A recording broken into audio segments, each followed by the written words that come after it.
Hi, everyone. This is Josh Nelson from Keystone Financial Services. Welcome and happy Tuesday. Today, we're going to be talking about foundational stuff that's really, really important. So, whether you're just starting out or you've been planning your finances for some time, there's going to be some core principles that you won't want to miss out on. Today, we're going to get started in about 1 minute. Make sure that you know that there are a couple of features. We've got a chat feature on the webinar today. So, if you need to send me a message, feel free to type that in. Make sure you open that up because it also has a place you can register directly for part 2 of today's presentation. So the second thing I want to make sure is that there is a questions box, and make sure you've got that guy as well, because I will answer questions along the way as you have them. I'll keep an eye on that, as well as I will make sure that I leave time at the end for any questions that you might have. I've also got a few compiled that other people have asked me that I will make sure that I go over, so make sure you make it to the end. And also know that today's presentation is being recorded. So we're actually going to give you an opportunity to watch a replay or to pass this on to somebody who should have been attending today, or that would have benefited from attending. We recognize that one of the big advantages of doing webinars is that people not only can dial in remotely, but they also will have the opportunity to watch later if they can't make it. We know people are very busy. They've got other stuff going on. And at 1 o'clock Mountain Time on a Tuesday, they might be on another conference call or in a meeting or traveling or something like that. So we want to make sure that we can reach everybody that needs our help. So with that being said, we're right at the top of the hour, and we'll get started on the presentation. I'm actually going to mark myself off for right now. And later on here, I'll make sure that I'll jump back on so you can see me. So hopefully everybody can see my slides. Today we are talking about foundational financial stuff. And it's so important to start out correctly because time is on your side or it's not. And the warning on that is that, especially when you're dealing with money, the power of compounding is critical over time to make sure that you've compounded your wealth. It also can work against you when it comes to borrowing. So we're going to talk about the benefits of getting started early, getting some core principles regardless of what your income is or what your financial situation is. Really, it's never too late to get things started, but we always encourage people to get started early. So that being said, let's go ahead and get going. So it's never too early to save, but it won't be long before it's too late. Again, there really is never a too late. I've seen people that have started in their early 60s that have gone through a horrendous divorce or some kind of a financial calamity in their life, and they've come back. They've actually bounced back in the span of 10 years. They were able to accumulate a lot of money, but it does require a lot more heavy lifting, a lot more money that needs to be put away, a lot tougher decisions in a lot of cases for people that might be uncomfortable. So let's get going. A couple of things today. We're going to talk about saving and when to start saving. As you might imagine, the answer is as soon as possible, or now, right? So now is the right time to do that. Second thing is looking at income versus expenses. And that's important to look at not only when you're early on in your career and your income producing life, but also in retirement. Just as important to know how much money you've got coming in and how much money you've got going out. And we'll talk about some tools for that. And then also where to start saving. Really important to make sure that the dollars that are being put away, and I would submit to you that the number one, the most important financial decision of all of our lives is how much during our working years, how much money are we having pulled out of our paycheck or our checking account to go someplace else. You've probably heard the term pay yourself first. That's what we're talking about. Making sure that you've got some money that's going away for the future, not spending all of it. That might seem like we're oversimplifying, and it's true, we are, but that is the number one determinant of somebody's financial success over time is how much they're willing to put away out of their paycheck before they see the money, before they're spending them. So that is the single most important decision. When you're retired, it's actually just the opposite. Now it's how much are we taking out each month or each period to satisfy our living expenses. So both of those are a percentage, and it's very, very important that you're very purposeful about selecting how much you're putting in or how much you're taking out. And then ultimately solutions. We're going to talk about how you can actually do something, how you can take action based off of what we are discussing today. So you versus a millionaire. Yeah, I mean, there's not a lot of difference. It's extra zeros, right? You might be a millionaire right now, depending on who you are, and that's great. Good for you. But really, it's just extra zeros to get to be a 10 millionaire or a 100 millionaire. The principles are the same. So looking at time, if somebody started when they were 23, they really could be accumulating a lot of money in their 401k. A lot of 23-year-olds, I can tell you, don't do that. A lot of people wait until later on to get started, but it's critically important. So let's just say a 23-year-old, let's use a hypothetical, and say that they've got annual income of $50,000, and they chose 10% of their pay to put away, or $5,000. And let's just say that their company gave them a match of 4%. That's $2,000. And let's say they got a 6% annual return. That's not anything too crazy. Retirement age 65. So they would have accumulated $1.3 million. The same person that started at 35, $1.1 million, so a couple $100,000. However, you can see a big difference for the person who started at 23, but they increased just a little bit each year. They gave their annual savings a little bit of an increase. That's one benefit of doing 401k as a percentage, is that it's going in, and as you're getting raises, you're automatically putting in a little bit more each year. So it does make a big difference for people who start early and they're putting in a little bit more over time.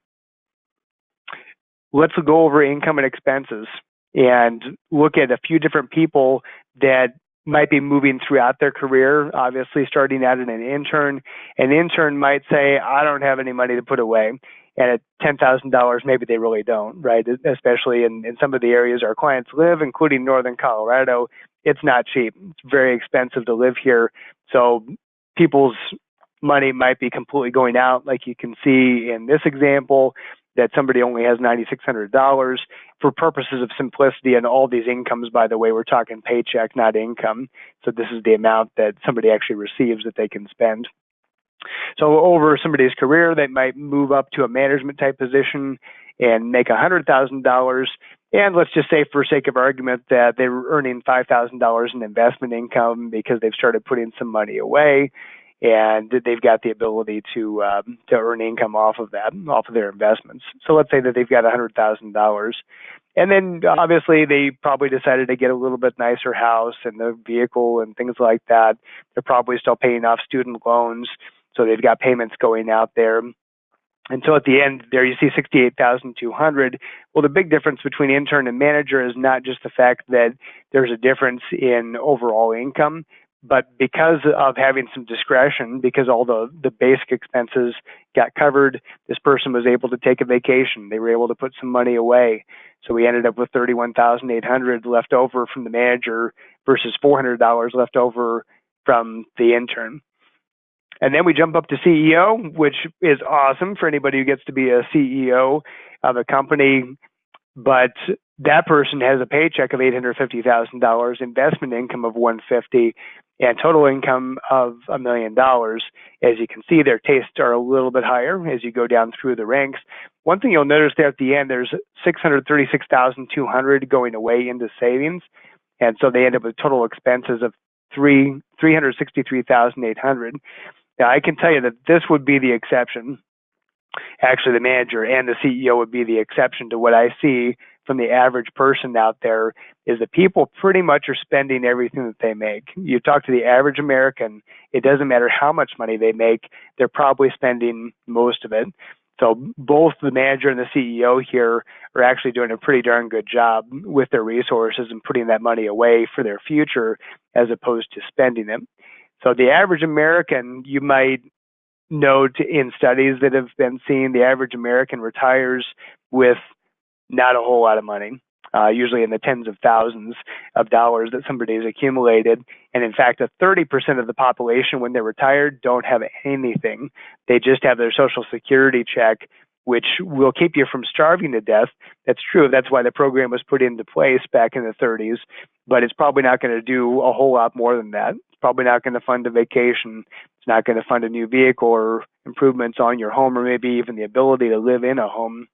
It might force a shared living arrangement or rent, and that person probably is spending everything just to make it. So Keep in mind that it's not just a luxury thing to be able to put money away. This is also about someday when we need to reach some kind of critical mass in our savings and our Social Security, our pensions, anything that we've got as far as resources where we may not be able to work or may not want to work anymore. We need to replace that with something. Or, of course, we won't have a lot of financial security if we're just living on a fixed income. So let's talk about a little bit of terminology. It's important to talk about some of these things, and this could be a review for some people, but one thing that I find is that financial literacy in America is not very good. And that's largely because our educational system doesn't put a lot of emphasis on it as far as kind of standard education. I am noticing, though, with students that are in school right now, I am noticing more students tell me that they are covering in their math classes, they'll cover some things like time value of money and compounding interest and some basic finance principles. I've had the opportunity to actually go in and speak to some classes, both at the high school and the college level. So I think there is an effort, there's a recognition that there hasn't been a lot of education in the past. So I think there's a lot of recognition that that needs to happen. So things are getting better, but the average American doesn't know a whole lot about finance. And if they do, they might have some misconceptions. First off, let's talk about financial advisor, sometimes called financial planner.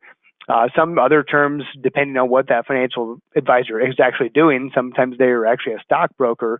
It could be that they're an insurance agent. So there's a lot of different things that they could actually be doing. So financial advisor is kind of a broad term. That's why it's really important to ask people what they actually do, ask more questions, and not just what your job title is as financial advisor, but what are you actually doing? What are you actually doing for your clients?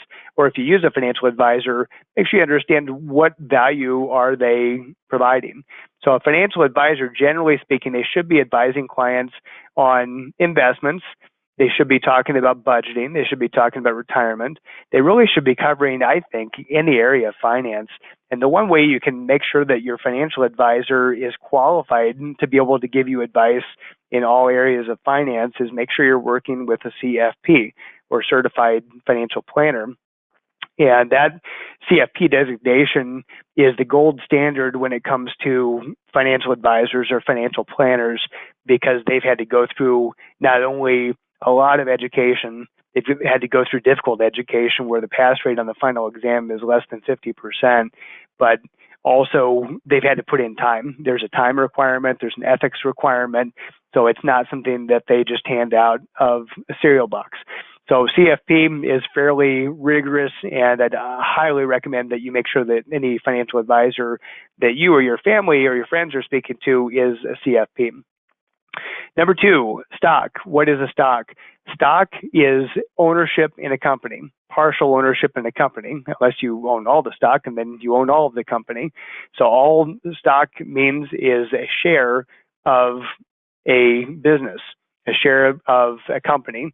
And the importance behind that is that when it comes to businesses, there's no guarantee that that business is going to make it. There's no guarantee of any return at all. You may lose all your money. And in fact, in the U.S. right now, from a company that starts today, there's only a 4% chance that that company is going to make it 10 years. So it's actually a miracle for any companies that make it long term. And you have to recognize that a stock is a risk. It's something that you own, you're taking partial ownership in, but you're also taking the risk that your money will not be returned to you. And in fact, there isn't really anything that's guaranteed with stock. Bond, however, number three there, bond actually is a promise. And it's a promise because it's a debt security. Instead of buying a share of a company, now you're actually lending your money. As an investor, you're lending your money to the government. If it's a government fund, you could be lending your money to a company. You could be lending your money to a municipality, sometimes called municipal bonds, which would be state and local entities. So depending on who it is that you're lending the money to, that's going to determine how much risk there is, because if they're not creditworthy, then they may not give you your money back. And just like a loan that you might take out, what ends up happening is a bond has a term. So, for example, you might buy a 10-year treasury bond. And a 10-year treasury bond means that you're making a loan to the federal government, and they are promising that they're going to give your money back in 10 years, not before. And the other thing that they're promising to do is to pay you some interest along the way, because that's the price that they'll pay the government, which is all of us, right? We're paying that price so the government can borrow money and spend it on stuff. We might disagree with some of that stuff and what they do with it, but as an investor, we don't care, right? We're just interested in how likely is it that I'm going to get my money back in 10 years, and what interest rate are they willing to pay.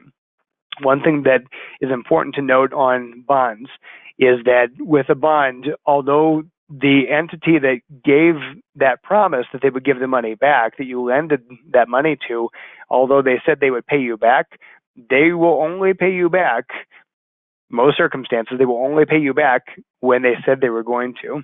And I say that because sometimes people are surprised that if they buy a bond, that they can't cash that bond in early. They can't ask for that money back from that entity.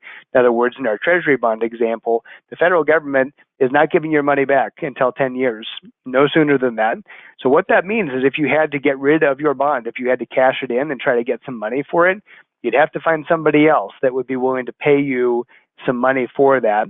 And depending on what kind of a bond and how much longer until it matures and you get your money back, if there's been any changes, maybe where the government's gotten more stable or less stable, that will determine how much money you get. So if I bought a $1,000 10-year treasury bond and I had to cash it in after 5 years, how much money could I get? Well, nothing from the government. They're just going to pay the interest along the way. But if I need to cash it in and find an investor, they might pay me more, they might pay me less. It will all depend on a lot of factors. So bonds are guarantees, but they're guarantees with conditions on them. So very important to note that bonds tend to be more conservative than stocks, but there's still risks involved. Number 4, index. And what index is for somebody who says, you know what, that sounds like a lot of risk to put all my money. I heard Josh say that there's only a 4% chance of getting my money back in 10 years. If I were to put money into a stock. So I don't like the idea of putting all my eggs in one basket. Same thing with a bond. I don't like the idea of putting all my eggs in one basket. Wouldn't it be nice if I could spread that risk out? And a way that people can do that is they can invest in what's called an index fund. And they can also invest in a mutual fund that's a little bit different variation of it that's more expensive. But an index fund is a collection of stocks or bonds or real estate or other types of investments that would be held inside that fund. In other words, just think of it as a lot of eggs that you have in different baskets. So if we invested in an index like the S&P 500, that means that we would be invested, if we were in an S&P 500 index fund, would be spread out among 500 of the biggest, what we hope are the best companies in America. There's all kinds of other indexes. There are many, many options now that we didn't have even 10 years ago. There's literally thousands of choices of index funds that we could put money into. So very important to know what you're putting your money into, how that index is designed, how much cost there is, how much risk there is. So it's not just a set it and forget it type of investment. Just like buying individual stocks and bonds, very important to know what you own. Next one, 401k. And sometimes employers don't offer 401ks, but typically that is the most common or the most commonly known company retirement plan is a 401k. You might also hear terms like 403b, 457, thrift savings plan. You might hear the term simple IRA or SEP IRA. These are all examples of different types of retirement plans that you could get through your employer. Now, some employers don't offer retirement plans at all, and if that's the case, then you may have to completely do it on your own. You wouldn't get the matching dollars that we talked about before because you might either be self-employed, and there are some options there too. We have a lot of clients that are self-employed and are adding into retirement plans like a 401k. In some cases, they are adding into a 401k just for one person. So there still are some options. But one nice thing about the 401k is that it gives you some type of a tax advantage when you put money in. Now, there are two varieties of a 401k. There's the traditional 401k, which means that your dollars go in on a pre-tax basis. That means that the dollars that you put in are not being taxed right now, which, as you can imagine, they will be taxed later when the money comes out once you start taking the money out. The other type is a Roth 401k, and a Roth 401k has tax-free distributions on the back end. What does that mean? That means that we've got to pay the taxes now. So kind of imagine it like this. If somebody was trying to decide, do I do a traditional 401k contribution or a Roth 401k contribution? If they determined that their tax rate, that their federal tax rate was 22%, and then they've got maybe another 4 or 5% in state taxes, one of the big advantages now for that person is that if they're putting $1 into their 401k, their traditional 401k, that might only feel like 70 cents or so for that person because they're not having to pay any taxes on the dollars. So it actually feels like less pain, right? It feels like less money that you're putting in because it's on a pre-tax basis. Versus a Roth 401k, that dollar that somebody contributed would feel like a full dollar right now because you've elected to pay the taxes up front.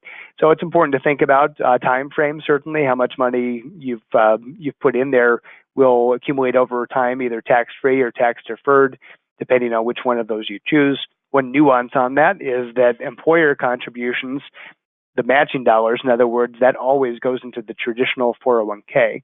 So you might do both. You might have some of your money going into traditional, some of it going into Roth. But the nice thing about company retirement plans is that you usually can get your employer to just deduct it out of your paycheck, so you never see it. So it makes it very easy to be able to put money away.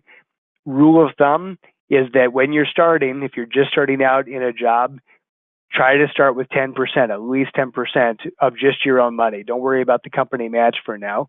You can start at least at 10% and then work on bumping that up over time, especially if you've got people in their 20s, 30s. A lot of them are telling me they're not counting on Social Security. They're not counting on any kind of a pension. So it may mean that you need to put away a lot more money than your parents or your grandparents did because you've got some obstacles, right? You're not going to have the same types of income sources upon retirement. So nice thing about automatic investing is it's gone. You don't have to see it. You don't have to think about it. You don't have to write a check. It doesn't feel very painful because you're already used to it and you just pay your bills with what money is left over. I do the same thing. I've got a 401k contribution going in to the Keystone 401k and I don't even miss it. And money is just gone. It's in there. My balance is accumulating. And someday there will be a nice pot of money there that I'll be able to draw off of in retirement.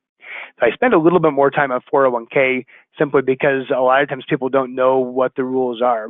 I could spend hours talking about all the rules, but those are just the basics. 529 plan. 529 plan is kind of like a 401k, but it's for college expenses. Here the difference is that you typically don't get any kind of a tax advantage up front when you're putting the money in, but it does come out tax-free on the back end as long as the money is used for qualified higher education expenses.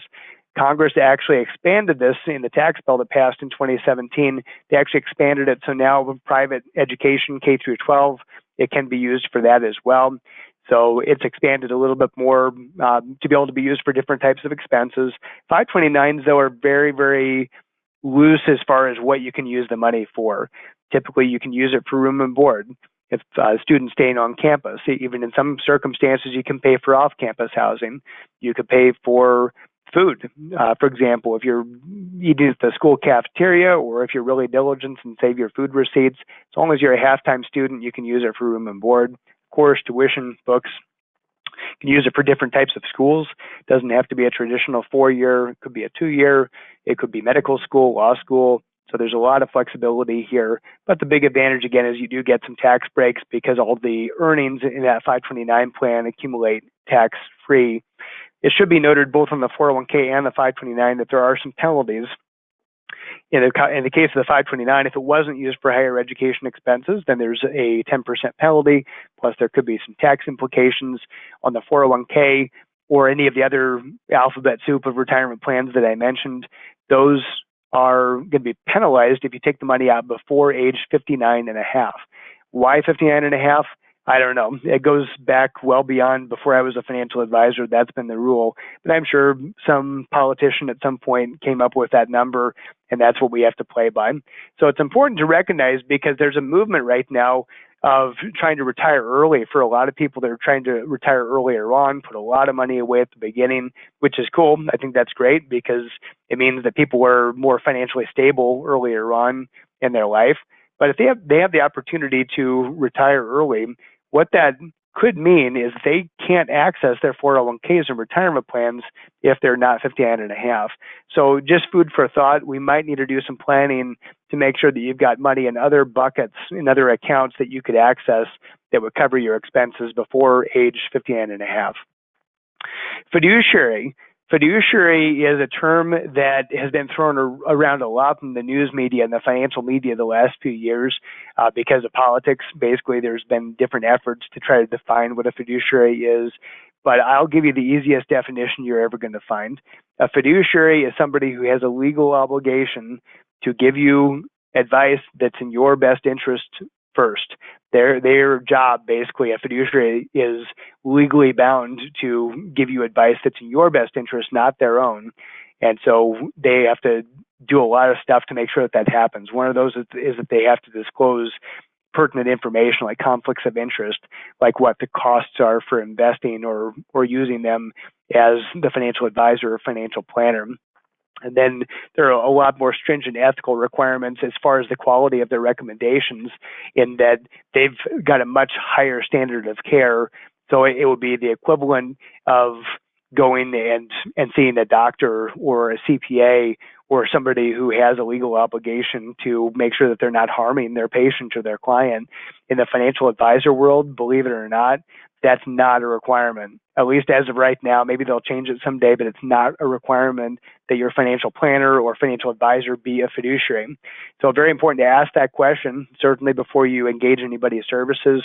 Make sure they're a fiduciary. There's no reason not to, because it doesn't cost you any more. It's the same cost typically, and sometimes even less by using the fiduciary versus not. So the question comes up, well, why wouldn't every financial advisor be a fiduciary? Well, there's a couple of reasons for that. Number one, sometimes people work for companies that don't allow them to be a fiduciary. In other words, there are things going on at that company where it might be that the company wants the best interest to be in the company's favor first, and so they don't want the advisor to be a fiduciary. The other thing is that there are all kinds of back office arrangements with regard to investments, and as far as disclosing things, disclosing fees, charging commissions, and not being upfront about what the client's costs are, and also holding somebody's status in a much higher way where they have to act in the client's best interest first. I mean, as I'm saying this, being a fiduciary for a lot of years now, I think it's absolutely bizarre that this is even something that has to be talked about, but it's very, very important to make sure that you ask questions and make sure that your advisor is a fiduciary. One easy way to make sure that that is the case is work with a CFP. So certified financial planner, by definition, and basically by being a CFP, they are a fiduciary. There's no choice. In other words, there's no opt-in or out of that. So that's an easy way to make sure that they are of that status. And finally, diversification. That's just the long word for don't put all your eggs in one basket. And that's extremely important. Diversification will really never hurt you. It's only going to help you because you're going to get the advantage of having lots of different types of investments, whether they're stocks, bonds, real estate, whatever they might be. People don't typically lose massive amounts of money because of diversification. People tend to lose massive amounts of money because of under diversification and making bets on one thing. So in other words, in the example of the stock before, if you stuck all your money in a really good company, even put it into Apple or Amazon or something like that, think of your favorite company, there still are risks with any company, and there are things that can happen. And we can use lots of examples of companies that used to be at the top of their industry, well-respected, well-capitalized, and they don't exist anymore because something happened. And sometimes it's not even a bad guy. In the case of Enron, there were people that were cooking the books and falsifying information, shuffling money around, doing some really, really unethical things. But then there are other companies where I don't think there were any bad intentions. Look at Blockbuster Video, right? Blockbuster doesn't exist. I think the last store just closed, right? It took a long time, but they just didn't move fast enough with the times, and Netflix killed them. Netflix obliterated their business model, and Blockbuster doesn't exist anymore. So, back to that example of the companies not making it, with only 4% of companies making it for 10 years, really important to think about that maybe not all of those companies were doing bad things or stealing money or being crooks. Maybe it's just that they didn't move fast enough. Somebody moved faster than they did and adapted faster to the demands of consumers and other businesses. However, they're getting their profits. They just didn't move fast enough and they didn't make it. So diversification is crucial so you don't get killed financially. All right, so let's talk about a few things, where to get started. And I think this is applicable to anybody, really, because it could be that you don't feel like you had a very good financial foundation, and it doesn't matter how old you are. You might be 40, 50, 60, 70, and still feel like, whether you've been successful or not, maybe you feel like it was just by accident because somebody told you to put money in your 401k, and now you've got a bucket of money to deal with. So don't feel bad. Most people are in that same circumstance where they didn't have a great role model from parents or other people when they were early on, and so they kind of had to figure it out on their own, or they didn't have the education in school. So there's two ways to get good at anything. One of those is to figure it out by trial and error, just figure it out on your own. Another way is to hire a coach, and we'll talk about that later as far as why you might want to hire a fiduciary or a CFP to help you along the way, somebody who's been battle tested and seen a lot of examples of people who have been successful and a lot of examples of people who didn't. And if they're a good advisor, of course, they would have recognized the patterns of people who are successful and not, and help you, of course, model the ones that were successful. So we're going to talk about budgeting, saving your money, investing your money, and again, talking about a financial coach. How do you interview one? How do you find one, whether that's me or anybody else? And if you're already working with a financial coach or advisor, making sure that they're good, making sure that that's who you should be working with. Because what I find is in a lot of cases, people aren't working with somebody who's looking after their best interest, and they're probably not getting a lot for what they're paying for. So with that in mind, let's talk about budgeting your money. So really important to look over your finances and spending at least once a month. The good news behind that, because I think for most people, they hear that and they say, you've got to be kidding me. I don't have once a month. I don't have hours once a month to sit down and look at this stuff. I'm busy. I've got a career. I've got a family. I've got community obligations, volunteering, whatever it is. For most of us, I think our lives are pretty darn full already. So what we're going to talk about here is how to make it easier. I'll give you some tools actually that you can use that will make this a very quick exercise. Nonetheless, though, it's important to know where your money is, how much money is coming in, how much is going out, whether you want to do bullet point number 2 there as far as trends in overspending, and really get granular and dig into, well, gosh, I've been overspending in my groceries category or my out to eat category. That's kind of up to you if you really want to get down to that level. More importantly, I think it's just important to understand the big numbers, the inflow and outflow, to make sure that we're going to be okay, make sure that we don't have a problem that needs to be addressed. And for people who have an outflow problem, basically, where they've got more money coming out than going in, that means they're accumulating debt, probably credit card debt, or they've got bill collectors chasing them down. Obviously, some more radical action might be needed, and we need to dig into the categories. We need to find out where, what's happening here.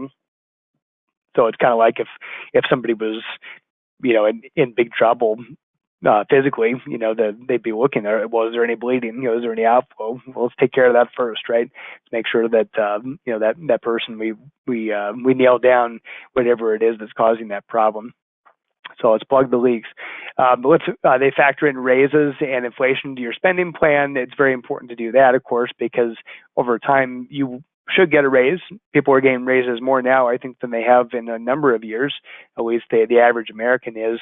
But at the same time, inflation is ticking up. That means that our costs are going up, whether they be groceries or plane tickets or whatever we're spending money on. Those costs are generally rising right now. So we need to think about that, about that in our planning.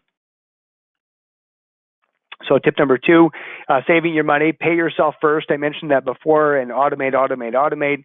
I know that I've said this before, and you probably have heard it a gazillion times, but I actually heard a really smart person say this at a conference this year, and they said you need to watch out for the tyranny of I know. In other words, you may have heard something 1,000 times, but if you're not actually taking action on it, you don't know.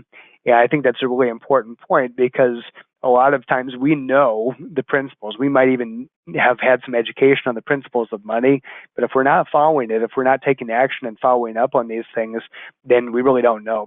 So that's what this is about. It's about taking action and doing some things, even if they're little things. Little things add up, even if it's somebody increasing the percentage that they're putting into their 401k from 9 to 10%. Over a lot of time, that makes a huge difference.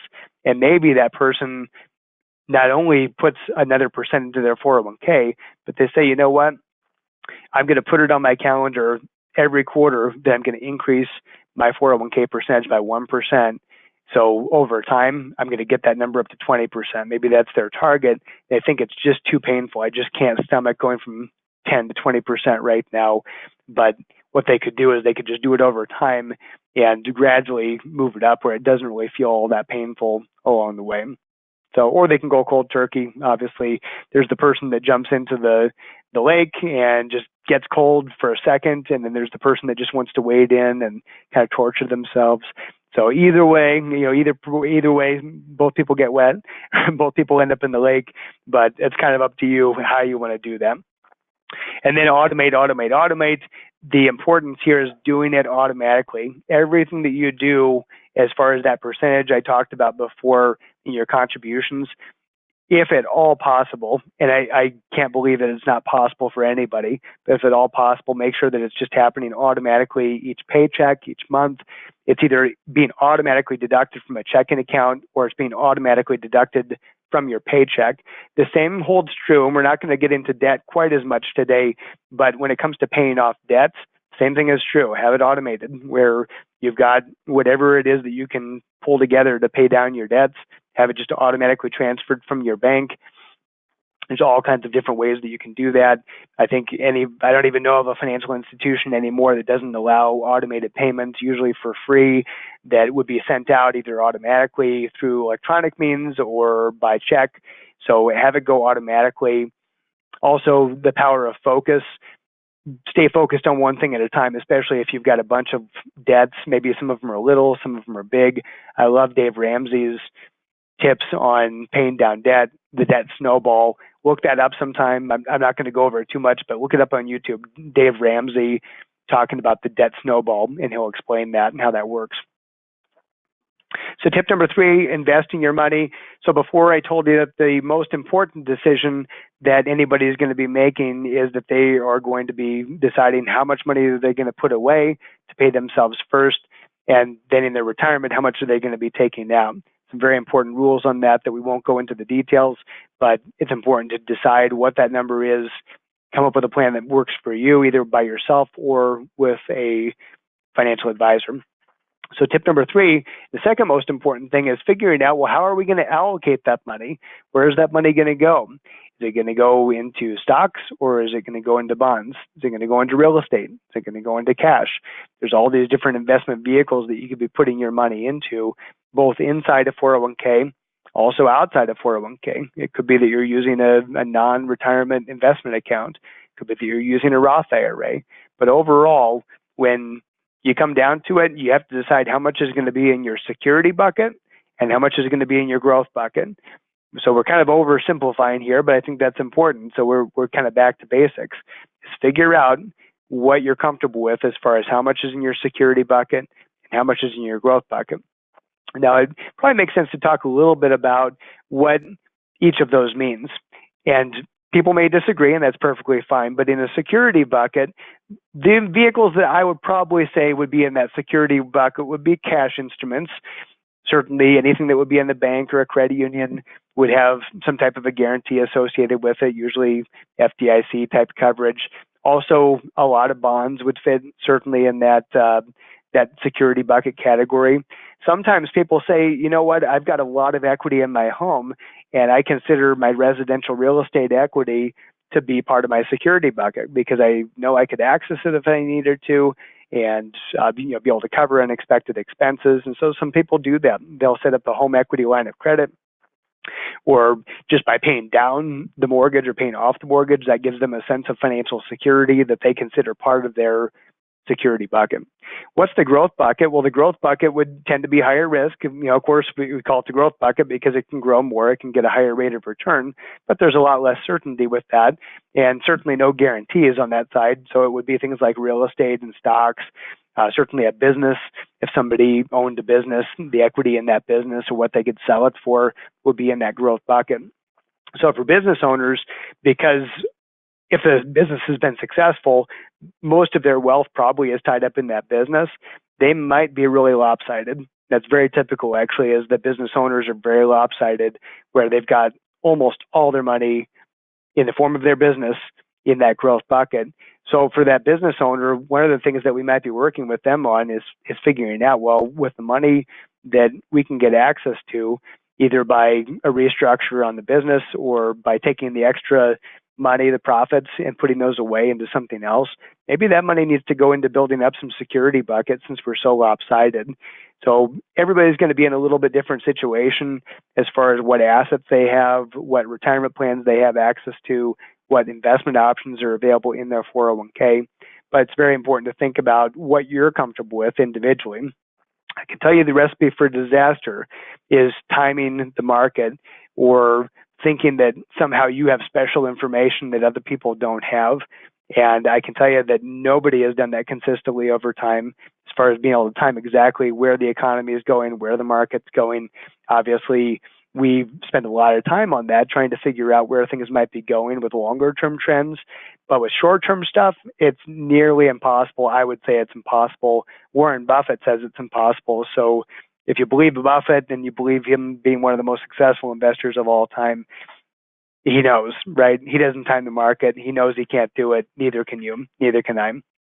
So if you try to do that, it's a recipe for disaster. Your returns will be much, much worse than if you just bought good investments, diversified.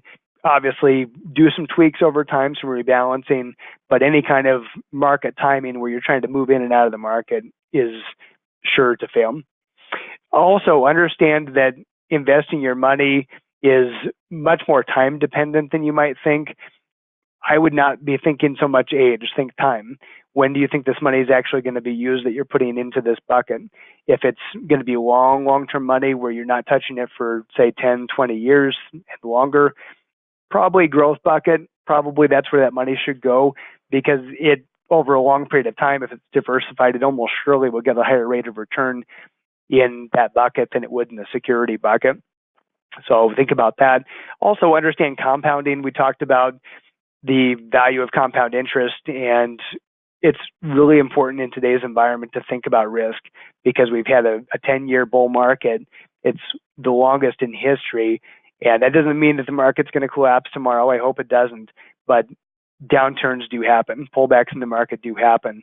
So it's critically important to understand how much risk you've got in your portfolio. We will do that for free, by the way. For anybody who'd like that, we'll do a free risk analysis to show them how much money that they could gain or lose in a good or bad market. And then understanding the rule of 72, that's just an easy rule to figure out how long it will take to double your money. If you got a 10% rate of return, let's just use this as an example because it's easy numbers, but what we would do is with a 10% rate of return, we could divide that into 72, and the result is 7.2. That is the number of years it will take for that person to double their money, and that's without any kind of withdrawals or additions to the investment. It says that it'll take 7.2 years for us to get that. The corollary of that, of course, is that if you wanted to do it the opposite, 7.2% rate of return, you get a 10-year period for doubling your money. So it makes a big difference as far as where you're putting those dollars. For people who have time, and that does tend to be towards the early part of their career, the growth bucket is probably more appropriate during those years. One thing that you will probably find in any kind of a 401k is a target date or retirement date fund option. And for people who want to do kind of a set it and forget it option in their 401k, those can work out really well because for people who aren't going to be watching their investments or working with an advisor, it's important that this stuff get looked at. And what happens is a lot of companies, say Fidelity, Vanguard, others, they'll have some target date options in the plans that they provide through their companies, and those will automatically get more conservative as the person gets closer to their expected retirement date. And number 4 here, engage in a financial coach. So really, why would you do that? Why would you not just do it by yourself? And again, I mentioned before that it's so important to be thinking about not only who you would be selecting, but thinking about why you would do that to begin with. Why would you pay somebody for advice? Well, there's 2 ways. Again, you can figure things out trial and error, through a lot of research study, but for a lot of people, they realize that they don't have time, number one, to become a financial expert. And even if they had the time to become a financial expert, they don't have the time to stay a financial expert. So they've realized that this is just too important. I need to hire somebody who's really good and can advise me and help me see things that I don't see. So the other thing is that if you're trying to do it on your own, really, can you avoid to make big mistakes? And maybe you can earlier on, and that's what we tend to see is that people, when they're earlier on in their careers, they might self-direct their investments and their planning. But as they get closer and closer to financial independence or retirement, what we find is that a lot of those people will come work with us because they say, you know what, I've kind of done my own thing. I've maybe made some mistakes. I've done some good stuff. But 2 things, I don't have the time anymore. Number 2, I'm worrying about this too much. I'm too stressed because I've got to spend all this time and worrying about the market and investments and everything. But the third thing is I can't afford to screw this up. I can't afford to screw it up at this point in my life because I just don't have time to make it up. I don't have time to do this over. And so they'll come talk to us and start working with us to do 2 things: identify and prioritize what their goals are. You might call them objectives, you might call them outcomes, things that you want, basically. It's our job is to help you figure out what is it that you really want and define that in terms of time and in terms of dollars, because that's how we can actually do the calculations and figure out if somebody's on track or not. And certainly from there, we can figure out where money needs to be invested, how does Social Security fit in, all those sorts of things. So the second thing is to diversify your financial life, because chances are you probably don't really understand how your current investments are being managed, whether that's through a company 401k or through maybe even another financial advisor. Maybe they're just not a very good communicator, and so you don't understand how your money is invested, how much risk you've got associated with it, what kind of returns you've been getting, what kind of fees you're paying. And I'm not just talking about the fee that you pay to the advisor, but there could be a lot of fees that you're not seeing that are built into the different investment vehicles that you've got. So pretty important that you think about all those questions, and if you've got answers to all of them and you're 100% satisfied, then by all means stick with that person. But if not, or if that person is yourself, if you've been self-advising, then certainly look for a second opinion. So I told you before about some practical ideas to get started. So let's look at some apps. So let's look at some things that are free or close to free that you could be using. Also, you might be attending this presentation because there's somebody else in your life, maybe it's a kid or a grandkid or somebody that you're trying to get started and get on the right track. So keep in mind all these apps are, again, free or close to free, good resources to get them started if you're looking for a technology solution.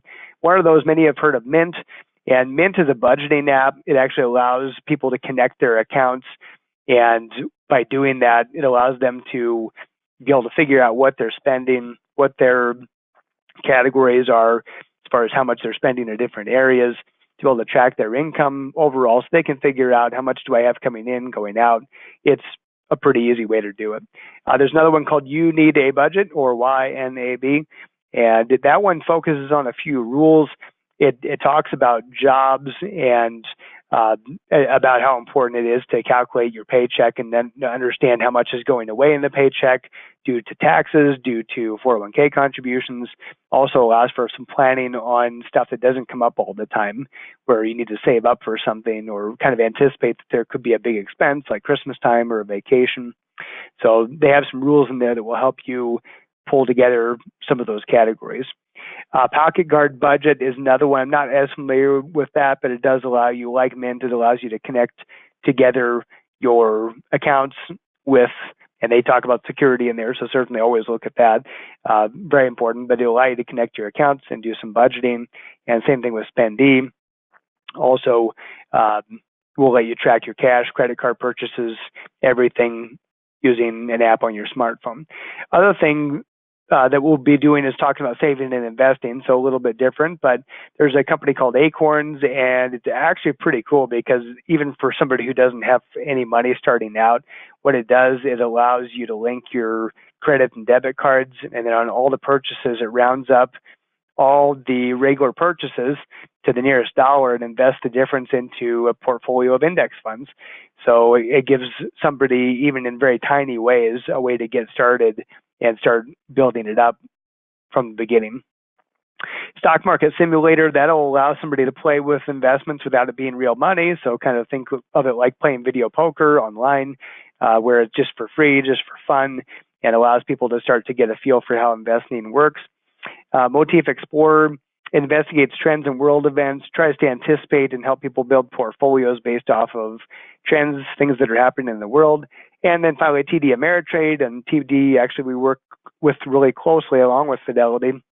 But TD has a great app that will help people that are just getting started as far as gain mobile access to trading, to seeing quotes on stocks, seeing their balances real time, and to get up-to-date news and market research. Again, most of these things, or all of these things, are available at no cost or very little cost, or in the cases of the investments, offer pretty low minimums. So pretty good to look at the beginning and to pass these on to people who might benefit. I like the Acorns thing, again, especially for somebody who doesn't know anything. They feel like, I don't know much of anything, I just know I need to get started on something. Acorns could be a good way because it just starts with very, very small amounts. Money that we won't even miss because it's just pocket change. So part 2 is talking about the investment process, and that's going to get into a lot more of the details as far as how to develop your own investment strategy. And clearly, we're also in the business of that, so we could certainly partner with you on coming up with your investment strategy. But very important to think about risk, think about your goals, think about fees, returns, all these things that we're probably somewhat aware of, but we don't really know. That's what we're talking about, is coming up with a solid investment process that's written, that's repeatable, and that doesn't require massive amounts of our time to become financial experts or to just be sitting in front of a computer screen all day. Believe me, that's not what I want to do, and I don't think you want to do that either. So what we'll do is we'll really get into the investment process and talk about how that can work for you, how to develop a plan, and how to move forward with it, take action. So with that in mind, I'm going to throw the webcam back up here. Hopefully you can see me. Let's see if I see me. If I can't see me, you can't see me. There we go. There we go. So anyway, just wanted to thank you for attending today, whether you're watching the recorded version or you're on here live.